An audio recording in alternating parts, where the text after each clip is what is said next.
What's up, guys? 2D Gamer back again. I'll have another audio rant, I guess. I'll get back to my regular scheduled gaming videos, which is, what I'm known for. I won't do too many of these, but someone asked me to give my thoughts on the modern gaming media and the way things stand today, and so I figured I'd take a few minutes and, give some of my thoughts on it. I mean, you could probably spend hours or days on this subject and the way some things are today that, I don't know, they just don't seem right, as opposed to, the years gone by. Something I see in a lot of modern media, like either through their writings or through some of the videos that they post, from the mainstream sites, I see a lot of arrogance and a lot of self-promotion. I see that people putting their opinions, it's like they're writing from an arrogant viewpoint, like, my opinion is so much better than yours, so, because I get paid for it, and I'm a gaming journalist. Okay, whatever. But, and I see a lot of self-promotion, when you read a review, does it seem like they're keeping the game as the main subject matter, like they're promoting the game, or just do some of the reviews you read, especially if it's a bad game, do they seem more like the person is promoting their own intelligence, their own witticisms, and trying to thrill people with how smart they think they are and how cool they are?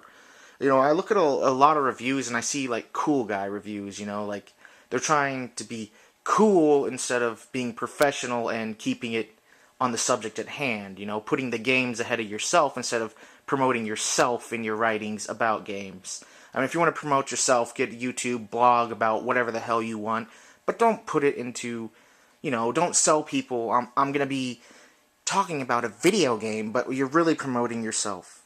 And that's something it seems like there's a lack of professionalism. If you look back in the years past, in the old days, magazine media, yeah, I mean, there's some controversies here and there, but self-promotion, I mean, you look at magazines like GamePro, where they were using avatars. They didn't use their real names until years later, so it seemed more like, yeah, it was some cartoon character, but they were promoting the game, it was about the game, not the person.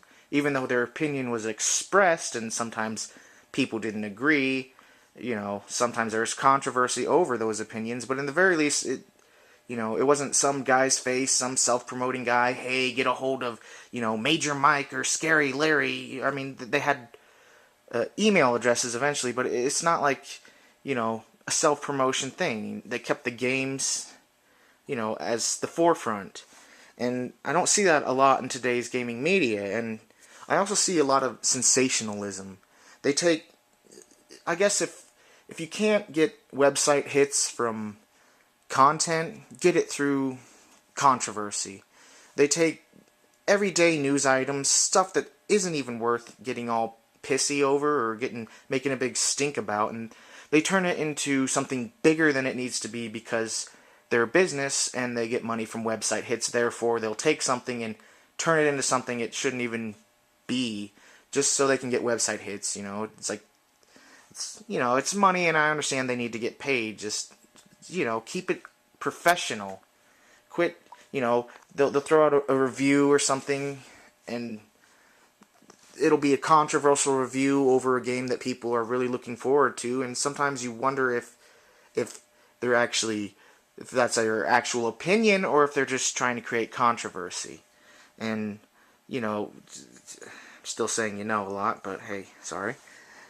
And there's another thing amongst the modern gaming media, just, you see those websites that don't do the research themselves, they don't write the stories, but they will go to other websites, paraphrase their story, put it on their website for hits. They might have a link to the original story, but in the end they're just taking people's work and basically claiming it as their own.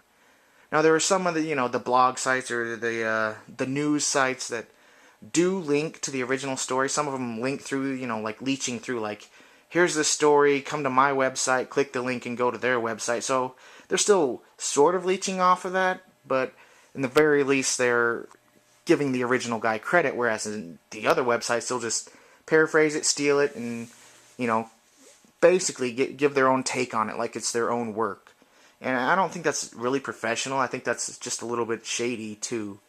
So, I mean, I understand people want to see news, and people are lazy, so if they can get it from one source, they'll go there, but uh, just to me, I mean, do you consider yourself like a video game journalist because you steal other people's stuff? I mean, does that make sense to anyone? And I understand, I do like how the internet has opened the door for, people to make money, or you just Joe Schmo the gamer, you start a website, and then, you make money, people like your opinions, and you get people, and, it's simple economics. If you got a product people want, they'll come back to it. So I do understand that, and I do, I like how it's given us alternative voices out there from, the mainstream, the IGN, the GameStop, or GameSpot, yeah, GameStop too, but no, GameSpot and all that. But I also do notice that some of the websites on Metacritic, like, I've never heard of them. And so, I mean, it's good and it's bad. You're getting some alternative voices out there, but sometimes, I don't know. And there's another thing, the mindlessness I see with Metacritic. I see people quoting Metacritic. Oh, this game sucks, and the proof is because Metacritic says it's a 70. Did you ever actually go and read the reviews to understand why those people came up with their little number score? I mean, you're worshiping a score. You don't actually know the substance of how or why they came to that conclusion. If you go and read the reviews, you might be like, oh, this guy's a sports fan, but he's covering role-playing games. Obviously, he gave it a bad review. And just, it seems like people just want, like, a bottom line factor of whether or not a game's good or not. They don't want to do the research. They don't want to read the reviews. So they like to go to Metacritic and use it as fact as to whether or not a game's good. Well, you like that game? Well, Metacritic says it's crap, so your opinion is wrong and you're stupid because Metacritic is fact. And so I really don't like Metacritic. I don't like the mindlessness that comes from it. And anyway, back to the media. Growing up, we had magazines. And so, and while I understand why people are like, they attack magazines, oh, they're slow, you have a monthly issue, so who's going to get their news? It's going to be so old by the time it comes out. Who's going to look at the reviews? I mean, I've been playing that game for 3 weeks already. Why do I care about your review of it? But the thing about magazines is they have limited editorial space, and they have the time to see the day-to-day grind of stories. They get to see the bigger picture. Whereas while you're in it and the internet is like on fire, like, oh, this editor, like, company, representative company A said something bad about company B, and, and turns out that story wasn't even true, but the internet explodes with hatred for this story, whereas in a magazine they get to see, okay, well, early rumors of this turned out to be false, and you see the bigger picture. And there might be some bias in what is and isn't covered in the magazines, but if you're a long-time reader, you understand what market that magazine caters to, and so you're either a fan because of what they cater to, or you're not a fan. So, and I like the magazine because I'm so tired of being pelted with day-to-day news. It's an oversaturation of news, day in, day out, day in, day. A big deal about everything because the websites want hits on their stories. So if it's a slow day for news, take something small and make it big. And with magazines, it seems like they have a longer time to watch it. It'd be like a summary, like the day-to-day stuff, and then a final summary. From the websites and stuff. But with magazines, it's, I don't know. And plus, with the oversaturation, sometimes I just want someone to, I'll wait till this crap's over, and then I'll just get the summary of what happened, because I'm tired of everyone just making a big deal out of it every day. Today's biggest news story, it's so big, it's so huge, oh, I saw that an hour ago, you're an hour late. That's old news. What's the new news? Like, I don't know, it's like internet ADD, And I see that with games too, you know. This is the big game that came out this week. You're playing last week's game? That's old. It just doesn't make any sense to me the way the stuff works. And I see also another thing. Whenever modern gaming media sources go back and they give you stories about retro games, retro news, and how gamers felt at this time. Something you gotta remember is we did not have the internet. I mean, the internet was not really big till the mid to late 90s, more late 90s. If I remember correctly, the first internet experience I had was in junior high, and that was in 97. I was in a small town in Illinois, so we might have been behind. But there was no real way of getting a consensus of how gamers felt. I mean, you had your local gamers, so whenever something happened, you remember what your friends were like, what they said, and what they thought, and that's your perspective. So whenever they go back and they redo and say, gamers absolutely responded this way, that's not actually how all gamers responded, because we didn't, I mean, the only people who would have really known how gamers responded were people who were working for the magazines at that time, and specifically in their mailrooms. And that's also why I like to keep old magazines, because sometimes the letters, work as sort of an archive to see how some gamers were thinking at that time, over the controversies of this, that, and the other. So there's no real way, we didn't have a general consensus. We just had our own perspectives, and we had the magazines and stuff too, where people writing in and which ones they chose to talk about. But the only people that would have really known are the people who were there in the media, working, and they got the letters, they got the emails, when emails started to become big. So, and this is something I see a lot, and like they rewrite, and there's kids, and after a while, you get used to technology and you forget what it was like not to have it. So sometimes it's easy to fall into the trap that, oh, that's how all gamers thought at the time, but there really wouldn't have been a way to get a consensus unless you were working mailroom, or, you were editing or going through letters, and seeing what the general gaming population who was writing to your publication at the time was thinking.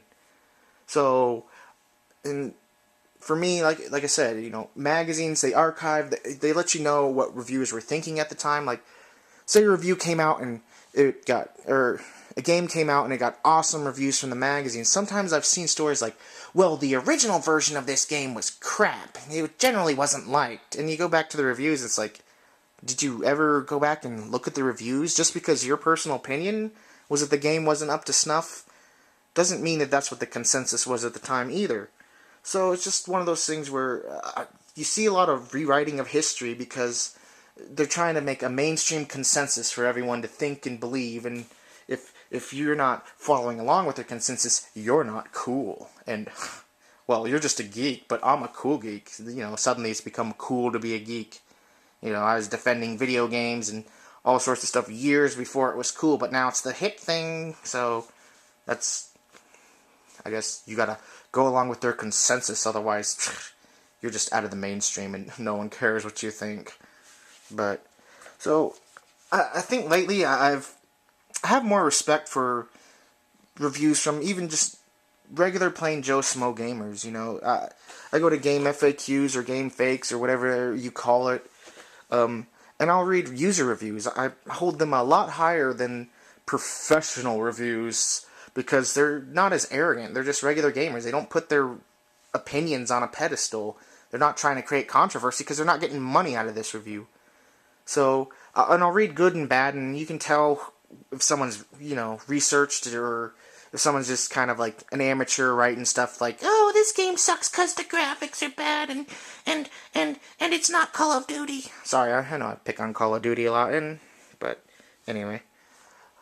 So, if I can, even if I don't agree with it, a well-written user review, I can still respect that person's opinion if they have more professionalism than most, professional writers on games. So, and even YouTube users, some people are arrogant, naturally, generally, and put their opinions up on a pedestal. But a lot of YouTube users that do reviews and whatnot, they're the average gamer. I mean, some of them get money from it, but they don't put themselves on a pedestal, most of them. And even with me, like my views on certain things, I know I'm very forgiving about games.